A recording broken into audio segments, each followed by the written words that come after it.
Des concerts pour spectateurs seuls dans une salle de jazz parisienne. Le jazzman et son unique spectateur, face à face dans une cave parisienne, à 5 mètres de distance. Quelques mots et le son du saxophone jaillit, cristallin, comme une libération après plusieurs mois sans musique live pour cause de coronavirus. Depuis le 2 juin, la salle de jazz parisienne La Gare, dans le nord-est de Paris, organise chaque soir une centaine de concerts solo pour spectateurs seuls, d'environ 5 minutes, entre un artiste en souffrance de ne pas donner depuis 2 mois et un spectateur en dessèchement de ne pas recevoir depuis 2 mois, selon Julien de Casabianca, cofondateur du lieu en 2017. Il faut d'abord s'inscrire, puis attendre, le temps que les noms sur la liste s'égrènent un à un. Enfin, le moment arrive. La porte se referme vers l'inconnu, pour une rencontre, un face-à-face de quelques minutes avec le musicien. La salle, comme une longue crypte aux multiples arcades, est baignée dans l'obscurité. Des taches d'humidité perlent la surface du sol. Tout au bout, 2 lampes, un tapis persan et 2 bouquets de fleurs blanches donnent au décor une ambiance tamisée et intimiste. « Bonjour, comment tu t'appelles » demande l'artiste du soir. Des jeux d'ombre et de lumière se dessinent sur sa peau. Assis sur une chaise à quelques mètres de lui, mesure de distanciation oblige, le spectateur se présente et le concert solo peut commencer. À chaque nouveau concert, une nouvelle rencontre. Les spectateurs sourient, yeux émerveillés. D'autres observent attentivement, l'air concentré.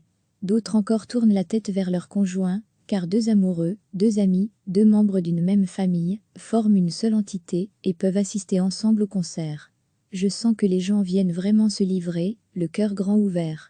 Dans ce genre de configuration, il n'y a plus de séparation entre toi et le public, raconte à la le saxophoniste Benoît Crost, un des 2 musiciens à l'affiche mercredi soir à la Gare.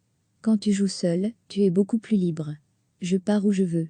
Là, c'est de la liberté totale, je le sens, décrit-il. Son contrat de travail à la main, il savoure son retour sur scène après avoir dû mettre son activité en pause pendant l'épidémie.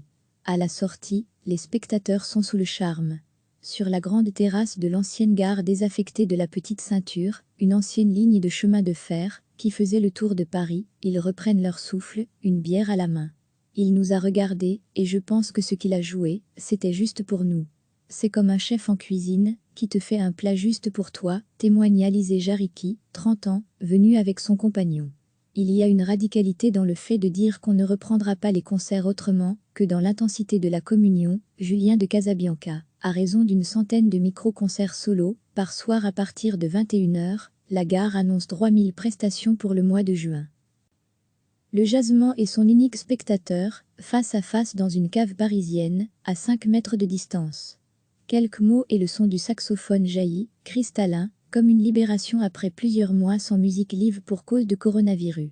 Depuis le 2 juin, la salle de jazz parisienne La Gare, dans le nord-est de Paris, organise chaque soir une centaine de concerts solo pour spectateurs seuls, d'environ 5 minutes, entre un artiste en souffrance de ne pas donner depuis 2 mois et un spectateur en dessèchement de ne pas recevoir depuis 2 mois, selon Julien de Casabianca, cofondateur du lieu en 2017.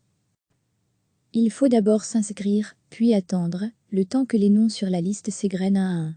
Enfin, le moment arrive.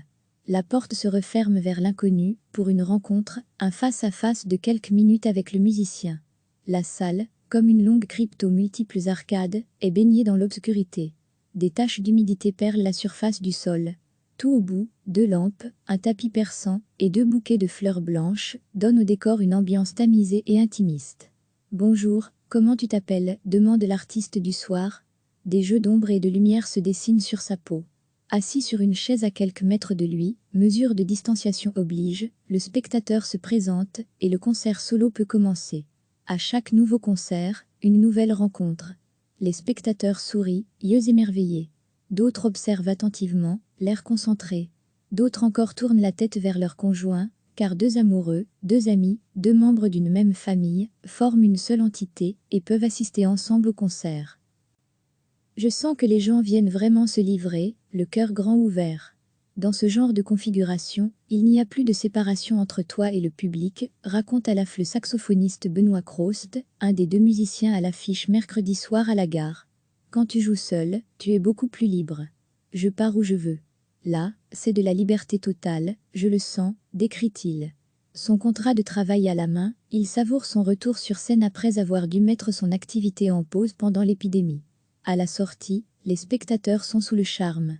Sur la grande terrasse de l'ancienne gare désaffectée de la Petite Ceinture, une ancienne ligne de chemin de fer, qui faisait le tour de Paris, ils reprennent leur souffle, une bière à la main.